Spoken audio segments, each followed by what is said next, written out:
E aí, gente, tudo bem com vocês? Bem-vindos ao meu canal, eu sou o Gabriel e hoje eu vou discutir sobre um assunto que eu comecei a prestar mais atenção nas redes sociais nesses últimos tempos e, na verdade, tá virando um rebuliço, vamos dizer assim, não só nas redes sociais por conta dos próprios fãs, mas também pela própria crítica que tem feito um pouco isso, que é o seguinte: o pessoal tá revisando muitos álbuns antigos que antes eles odiavam e hoje estão enaltecendo como tipo assim, supra-sumos do que o pop foi. Mas por que isso tá acontecendo oficialmente? Pois é, a gente vai discutir isso nesse vídeo aqui. Eu tentei separar da melhor forma possível o que eu acredito que são os fatos que ajudam a colaborar para as pessoas estarem fazendo esse revival todo aí. Enfim, vamos entrar de cabeça e a gente vai aproveitar e falar um pouquinho de uns álbuns que passaram por esse rolê aí. Antes da gente começar, já sabe, se você não é inscrito aqui no canal, tá esperando o quê? Já se inscreve, vem fazer parte da nossa comunidade. Aqui eu falo de música pop, falo de outros assuntos como Hollywood ou cinema e vai ser maravilhoso ter você aqui com a gente. Além disso, tem a loja de camisetas aqui do canal com várias estampas inspiradas pelos artistas que eu trago aqui. Se por acaso você ainda não conhece, clica no link que tá fixado no topo aqui dos comentários ou na descrição desse vídeo, que você vai ser redirecionado e vai conferir todas as estampas. É uma mais linda que a outra.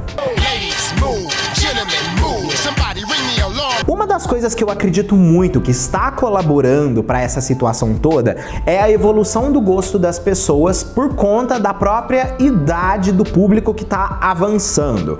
A gente percebe que a grande maioria desses álbuns que estão sendo revisados hoje em dia, eles estão sendo revisados por pessoas que já estão acima da faixa etária dos 30. E a gente sabe que quando a gente é muito jovem, nem sempre a gente tem o tato suficiente para receber determinados tipos de discursos, determinados tipos de produto. A gente não absorve muito bem aquilo, porque a gente está numa formação pessoal ainda, vamos dizer assim, muito grande. Então eu acredito que isso tenha sido um dos grandes fatores para essa geração agora estar olhando isso com outros olhos. Se a gente pega alguns discos lançados tipo assim há 15 anos atrás, 10 anos atrás, a gente vai perceber que as pessoas estão começando a valorizar mais aquele som. A gente sabe que há 10 anos atrás, muita música comercial dentro do pop era produzida, né? A gente teve uma mudança muito forte dentro da indústria de 2008 para frente no aspecto de formulação musical, que fez com que muitas músicas fossem similares uma da outra. É claro, algumas acabaram perdidas no tempo, mas grande parte começou a ser revisada e, tipo assim, estão virando virais porque as pessoas estão dando valor para isso novamente. Elas não souberam apreciar e agora estão sabendo. A influência na música do futuro também é um fato. Alguns álbuns que receberam críticas mistas foram inovadores em sua abordagem e influenciaram artistas e gêneros subsequentes. À medida que novos artistas desenvolvem as inovações introduzidas nesses álbuns, o trabalho original ganha reconhecimento retroativo pelo seu impacto na indústria musical. E aqui eu preciso falar do Stripped da Christina Aguilera. Pois é, por que eu quero falar do Stripped? Eu tô preparando um vídeo aqui pro canal que chama Os Delírios da Crítica. Por quê? Tem alguns álbuns que eles estão com notas amarelas no Metacritic e críticas extremamente machistas, misóginas e afins que não avaliam de fato o que a obra representa. E o Stripped da Christina Aguilera é um desses álbuns. Por quê?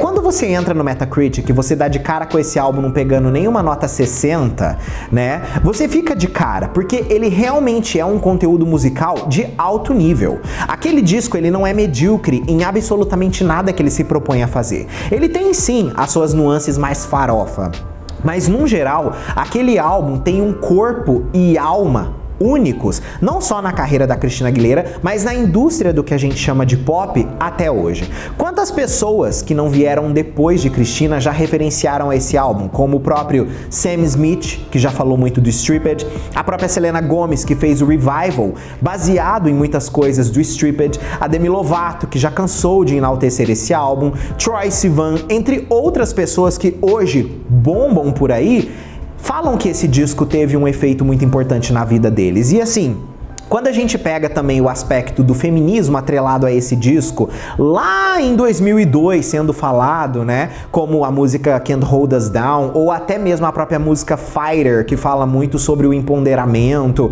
ou a própria música Beautiful, que fala sobre LGBTQIAP+, né, dentro daquele universo todo, gente, são discursos atemporais. E quando você pensa que isso daí foi alvo de críticas, é como a gente percebe como nós melhoramos como pessoas e sociedade. Então, assim, fica aí essa minha crítica à crítica, por não conseguir reconhecer o pioneirismo desse projeto magnífico, mas felizmente hoje isso daí já se tornou ultrapassado, né? Essas reviews horríveis. A nostalgia também virou um grande ponto de venda nessa época. Álbuns do passado podem evocar uma sensação muito de nostalgia, o que leva a uma visão mais positiva e sentimental. Com o passar do tempo, as pessoas podem ter boas lembranças associadas a um determinado álbum, tornando-o mais valioso para elas. Quando a gente fala de nostalgia, eu automaticamente penso no efeito, por exemplo, que a Taylor Swift está tendo com as regravações dela. Por quê? Quando a gente pega até o 1989, né, que é o último álbum que ela lançou como regravação, a gente está falando de um álbum que foi lançado há 10 anos atrás. Tudo que veio antes desse álbum foi lançado ainda mais antes. Então, assim, toda a nostalgia atrelada a esses projetos da Taylor tem uma força muito grande.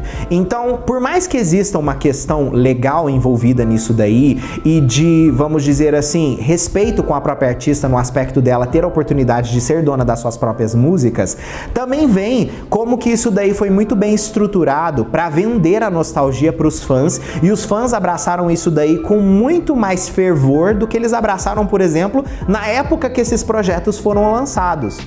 Então, tipo assim, todo o efeito From the Vault, todo o som atrelado a essas obras da Taylor tem um valor único para essa geração de hoje. Então, eu acho que é assim, de tirar o chapéu o quanto a Taylor foi inteligente nesse aspecto do uso da nostalgia, ao mesmo tempo que ela recuperava o poder da sua própria narrativa. Foi um time muito propício de todos os lados. A reavaliação também que a indústria começou a fazer com determinadas obras é um ponto muito importante.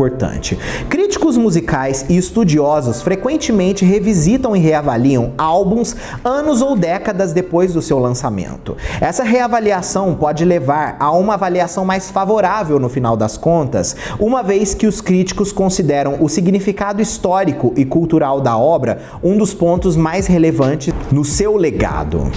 Agora, sem dúvida, gente, o que eu acabei de falar ali sobre a situação toda do Stripped da Christina Aguilera, né?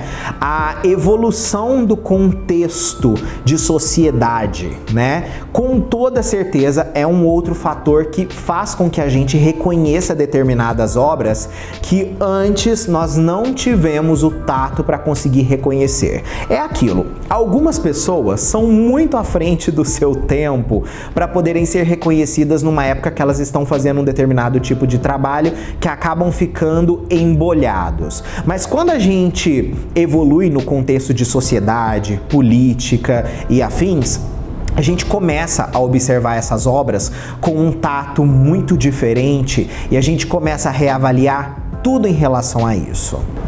À medida que as atitudes sociais mudam e o contexto cultural evolui, os álbuns acabam sendo vistos com uma nova luz. O seu significado também muda e sua relevância acaba sendo reavaliada. Isso também é um reflexo de crescimento e descoberta pessoal. Os próprios ouvintes mudam e evoluem com o tempo. O que pode não ter repercutido em alguém na juventude pode se tornar mais atraente e significativo à medida que amadurece e ganha novas experiências de vida.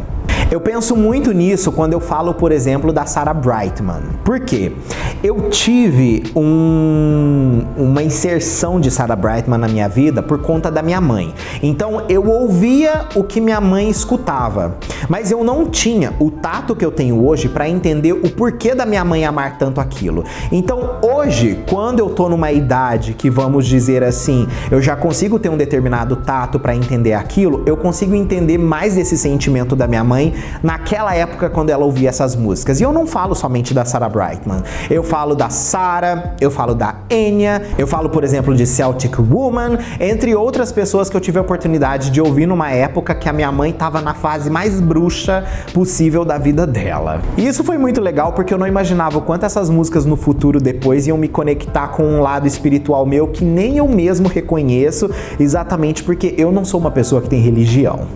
Alguns álbuns também se tornaram o que chamamos de joias escondidas, porque as pessoas começaram a encontrar um mérito artístico por trás daquelas obras. A gente pode citar o Bionic, da Christina Aguilera, assim como também o Art Pop, da Lady Gaga, nessa conta aqui. Mas o que a gente conclui disso tudo, né? Existem várias coisas que fazem com que a gente revisite um determinado projeto e se reencontre novamente em coisas que nós, em uma determinada época, não tivemos a oportunidade de nos encontrarmos. E assim, eu falo pra vocês, quem é fã de artista mais antigo e às vezes não revisita muito a discografia do artista porque fica muito baseado aonde a pessoa se sente mais, assim, vamos dizer, cômoda em relação àquele artista, devia fazer uma volta no tempo e tentar reavaliar coisas que antes não faziam sentido para elas. Por quê?